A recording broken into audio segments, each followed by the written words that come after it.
પ્રાથમિક શાળા પિરામણમાં સ્થાપના દિનની કેક કટિંગ કરી ઉજવણી કરવામાં આવી હતી। જિલ્લા પંચાયત શિક્ષણ સમિતિ સંચાલિત પ્રાથમિક શાળા પિરામણ તેના 88 વર્ષ પૂર્ણ કરી 89મા વર્ષમાં મંગળ પ્રવેશ કરતા સ્થાપના દિનની ઉજવણી કરવામાં આવી હતી। ગામના આગેવાન યાકુબ સુલેમાન પટેલના અધ્યક્ષસ્થાને આ ઉજવણી કરવામાં આવી।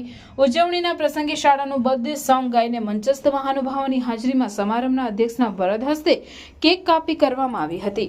આ પ્રસંગે શાળાને શણગારવામાં આવી હતી। સમારંભના અધ્યક્ષ યાકુબ સુલેમાન પટેલે શાળાની 89મી વર્ષગાંઠે શાળા ઉત્તરોત્તર પ્રગતિ કરે અને શાળાના વિદ્યાર્થીઓ અભ્યાસ કરી ઉચ્ચ સ્થાન પ્રાપ્ત કરે તેવી શુભેચ્છા પાઠવી હતી। નિવૃત્ત શિક્ષક અઝીમભાઈએ શાળાના ટીમ વર્ક દ્વારા પ્રાપ્ત થયેલી સિદ્ધિની યશગાથા વર્ણવી હતી, જ્યારે કાર્યવાહક સરપંચ હાફિઝુદ્દીન કાનુગાએ પણ શાળાની વર્ષગાંઠ શુભેચ્છાઓ પાઠવી હતી। આ પ્રસંગે ગામના એનઆરઆઈ ઇદ્રીસભાઈ ઉનિયા, જુબેરભાઈ પટેલ તથા ગફુરભાઈ, સમીમબેન, તલાટી કમ મંત્રી અસલમભાઈ, લીલાબેન, માજી સરપંચ વિષ્ણુભાઈ સહિત ગ્રામજનો, વિદ્યાર્થીઓ અને વાલીઓ વગેરે ઉપસ્થિત રહ્યા હતા।